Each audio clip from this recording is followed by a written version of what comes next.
Voici les tendances crypto à éviter à tout prix pour ce beau round. Je n'investirai pas dans ces tendances crypto en 2025 et voici pourquoi dans cette vidéo.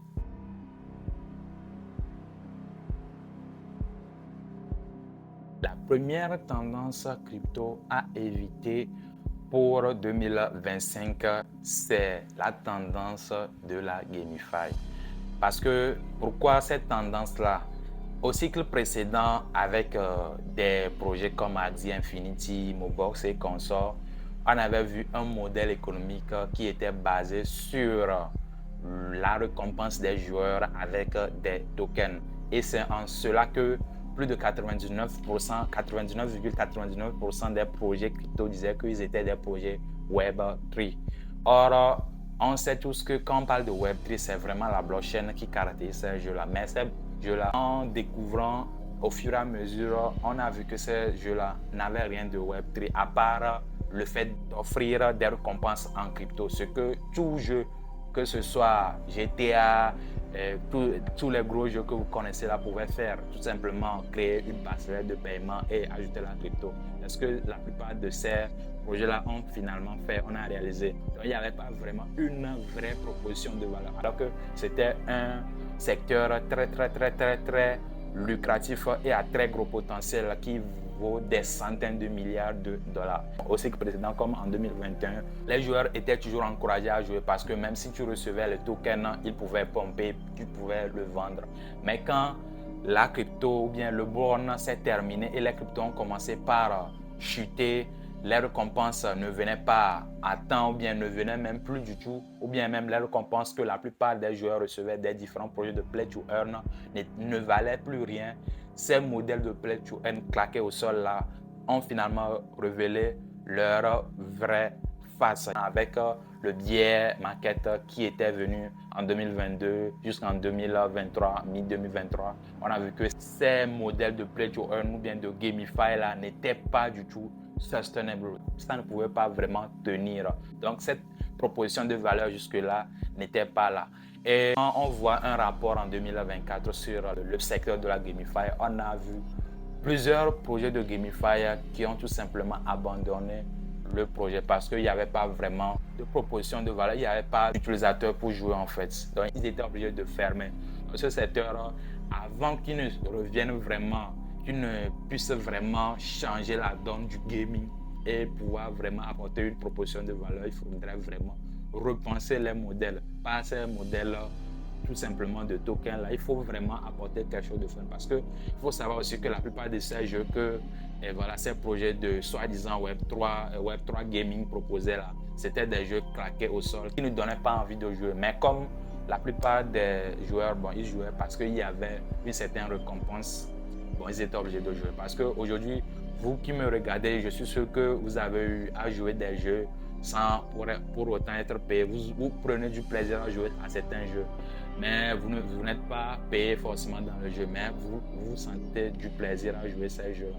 Ce n'est pas vraiment le cas avec la plupart des projets de gaming aujourd'hui. La seconde tendance crypto à éviter à tout prix pour ce bourron-là, si vous voulez vraiment évoluer, c'est la tendance de la métaverse. Encore une autre promesse oisive qui nous avait été vendue au cycle précédent. Oui, métaverse par ici, métaverse par là, mais c'était tout simplement des concepts et beaucoup des projets ont roulé sur cette tendance-là, sur ce narratif-là et ont vendu du rêve aux utilisateurs en levant des fonds. Mais aujourd'hui, plus de 99,99% de ces projets-là n'existent plus parce que tout simplement, Facebook s'était rebrandé en Meta, a essayé de fusionner ces entreprises pour être dans Meta et consorts. Et par après même, Facebook a eu à perdre plus de 15 milliards de dollars dans la construction du métaverse. En tout cas, on espère qu'il puisse finalement réussir, mais jusque-là, ça ne donne pas vraiment des résultats concluants. J'espère que c'est ça même qui avait fait que l'entreprise, à un moment donné, dans les années précédentes, a eu à connaître des difficultés financières, ce qui a eu un impact sur son action. et les gens ont compris que vraiment le secteur c'était vraiment trop précipité en fait, et ça agit également sur le secteur des cryptos ou bien sur les projets crypto qui proposaient justement le métaverse. Se concentrer actuellement à l'heure où je fais cette vidéo sur la métaverse, c'est perdre tout simplement son temps. Bien sûr, comme la Gamify, s'il y a de nouveaux développements et consorts ou bien de solides partenariats de projets vraiment qui veulent build des choses très importantes, parce que c'est pas avec 1 million ou bien les 10 millions de dollars qu'on va builder un métaverse. Il faut oublier tout ça là. Donc il faut vraiment qu'on voit des projets qui vont vraiment revenir et proposer de vraies choses, pas simplement des choses spéculatives qu'on connaît jusque-là.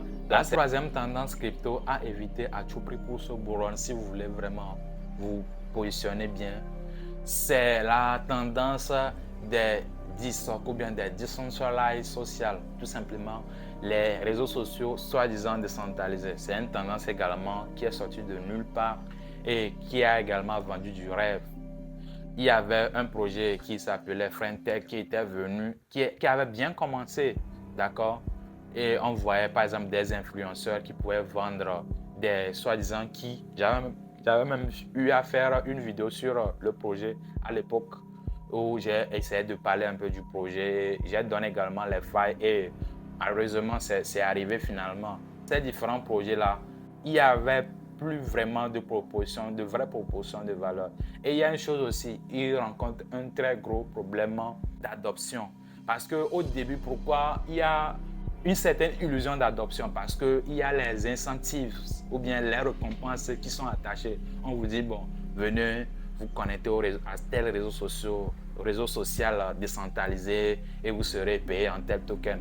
Mais quand il n'y a plus de récompense, tout le monde se retire. Ou bien quand le token, par exemple, le token de Friendtech, quand il est venu sur le marché, il a tout simplement été dump hard. Malgré le fait que le projet a eu à lever plusieurs millions de dollars chez les gros VC de l'écosystème crypto, ils n'ont pas vraiment réussi à maintenir vraiment un momentum très solide qui est très important pour chaque projet. Et aujourd'hui, la plupart de ces soi-disant réseaux sociaux décentralisés là ne sont pas adoptés comme je l'ai dit. Parce que c'est vrai, ils disent que voilà, ils attendent une certaine adoption, mais on revient toujours, la plupart des utilisateurs aujourd'hui sont toujours sur les réseaux sociaux traditionnels que nous connaissons aujourd'hui, les Twitter, les Telegram, les Facebook, Instagram et consorts. La plupart est toujours là-bas. Il y a trop de difficultés à utiliser. Imagine, je veux utiliser un réseau social, je dois connecter tel wallet, je dois connecter un autre wallet et consorts. Finalement, ça devient un peu chiant, surtout pour l'individu lambda qui ne connaît pas encore la crypto. Ça devient un peu chiant. Bon, si il y a bien sûr, parce qu'il ne s'agit pas tout simplement de critiquer pour critiquer. Si bien sûr il y a des projets qui vont revenir et rebuild, redévelopper un autre modèle qui ne va pas forcément, parce que la plupart de ces projets-là, par exemple, venaient comme quoi ils veulent détrôner tel réseau social qui existe depuis plus d'une dizaine, des décennies. Eux viennent et disent que oui, on est venu pour détrôner consort. Moi, quand je commence par entendre des histoires comme ça, je dis que bon, ces histoires-là, ça ne finit toujours pas bien en fait. Donc aujourd'hui, les réseaux sociaux décentralisés, c'est vraiment un secteur sur lequel moi je suis bien riche parce que ça n'apporte pas vraiment une proposition de valeur vraiment considérable en fait dans le domaine de la crypto. Tout ce qui a été dit dans cette vidéo reste un avis selon les analyses que j'ai eu à faire. Donc il faut le prendre aussi au second degré si vous le voulez. Il y a des gens qui vont le prendre au premier degré. Ça dépend également de la perception de chacun. Mais c'est ce que moi j'ai vu, l'analyse et les recherches que j'ai eu à faire. J'ai trouvé que ce sont des tendances crypto qui ne valent pas du tout la peine.